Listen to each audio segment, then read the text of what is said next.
వరంగల్ వెళ్దాం. వరంగల్‌లో మా ప్రతినిధి స్వామి మనకి సిద్ధంగా ఉన్నారు. ప్రధానంగా చూసుకుంటే ఉమ్మడి వరంగల్ అకాల వర్షాలతో నష్టపోయినటువంటి రైతులు తీవ్రంగా నష్టపోయినటువంటి పరిస్థితి ఉంది. వడగండ్ల వాన, అకాల వర్షాలు తీవ్రంగా రైతులు నట్టేట ముంచినటువంటి పరిస్థితి. జయశంకర్, మహబూబ్ వరంగల్ అలాగే పెదపల్లి డివిజన్ కమిటీకి కార్యదర్శి వెంకటేష్ పేరుతో లేఖలు కూడా విడుదల చేసినట్టు తెలుస్తుంది. తడిసిన ధాన్యాన్ని ప్రభుత్వం కొనుగోలు చేయాలని కూడా చెప్తున్నటువంటి పరిస్థితి భారత కమ్యూనిస్టు పార్టీకి సంబంధించినటువంటి నాయకులు కూడా చెప్తున్నారు. ప్రధానంగా రైతులు ఆదుకోవాలని గతంలో కేసీఆర్ కూడా హామీ ఇచ్చారు. తడిచిన ధాన్యాన్ని కొంటామని పూర్తి స్థాయిలో అది వరకు అమలు కానటువంటి పరిస్థితి ఉంది. రైతులు కూడా ఇబ్బంది పడుతున్నటువంటి పరిస్థితి కూడా ఉంది. దీనిపై పూర్తి అప్డేట్ అంటే స్వామి చెప్పండి. Good evening Rajasekhar. మొత్తానికి ఉమ్మడి వరంగల్ జిల్లా వ్యాప్తంగా అకాల వర్షానికి కూడా దెబ్బతిన్న ఖరాబైన ఆ వర్షంలో మునిగిపోయిన నీటిని కూడా ప్రభుత్వం నేరుగా కొనుగోలు చేయాలి.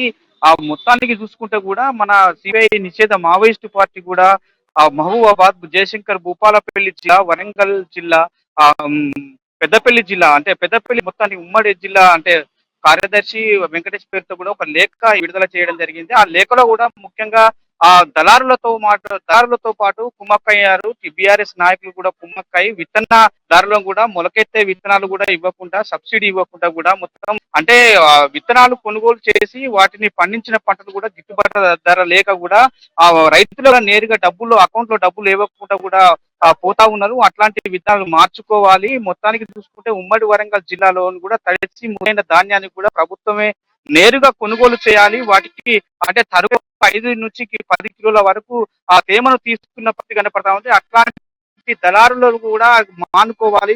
ఎకరానికి 50,000 చొప్పున కూడా నష్టపరిహారం చెల్లించాలని చెప్పి కూడా మావోయిస్టులు మాత్రం డిమాండ్లతో కూడా లేఖ విడుదల చేసిన చెప్పుకోవచ్చు. అట్లాగే అంటే మొత్తానికి ఇదుకుంటే అంటే ఉమ్మడి వరంగల్ జిల్లాలోని కూడా తడిసిన ముద్దైన ధాన్యాన్ని కూడా నేరుగా అంటే మొక్కజొన్న, వరి, మిర్చి పంటలను కూడా నేరుగా ప్రభుత్వం బీఆర్ఎస్ నాయకులు మార్కెట్ యజమానులకు ఆదేశాలు జారీ చేసి కూడా మార్కెట్ యాజమాన్యం కూడా ఆ కొనుగోలు కేంద్రాలను ఓపెన్ చేసి కూడా వాటిని నేరుగా రైతులకు అంటే రైతుల కళ్ళాల కాడికి పోయి నేరుగా కొనాలి. వాళ్ళకి డైరెక్ట్ సకాలంలో కూడా వాళ్ళ అకౌంట్ కి డబ్బులు చెల్లించాలని చెప్పి కూడా మావోయిస్టు లేఖలు విడుదల చేసిన పరిస్థితి కనపడుతుంది రాజశేఖర్. కొట్టినటువంటి పరిస్థితి కూడా ఉంది. అంటే ప్రధానంగా చూసుకుంటే రైతులు ఎవరైతే ఉన్నారో వారు నష్టపోయిన రైతులు ఖచ్చితంగా ఆదుకుంటామని కేసీఆర్ అలాగే మంత్రి హరీష్ రావు కూడా చెప్పినటువంటి పరిస్థితి కూడా ఉంది. తడిచిన ధాన్యాన్ని అలాగే రంగు మారినటువంటి ధాన్యాన్ని కూడా మేము కొంటాం, భయపడాల్సిన అవసరం లేదు కూడా స్వయంగా ముఖ్యమంత్రి కేసీఆర్ చెప్పినటువంటి పరిస్థితి కూడా ఉంది. మరి ఆ నేపథ్యంలో ఇప్పటికీ కూడా చాలా ప్రాంతాల్లో మనం కూడా మన అమ్మా న్యూస్లో ప్రచారం చేసినటువంటి పరిస్థితి ఉంది. ఇప్పటికీ రైతులు నష్టపోతున్నారు, సరైనటువంటి మద్దతు ఇవ్వటం లేదు, కొనట్లేదని కూడా చెప్పి గగ్గోలు పెడుతున్న పరిస్థితి కూడా ఉంది రైతులను చూస్తున్నటువంటి వాదన. మరి ఇప్పుడు ఈ నేపథ్యంలో లేఖ అనేది అధికారులు చలనం తీసుకొస్తుంది అని మనం భావింటారా, లేకపోతే ఇంతవరకు ఏమైనా అధికారుల నుంచి ఏమైనా స్పందన ఏమైనా ఉందా దీనికి సంబంధించి?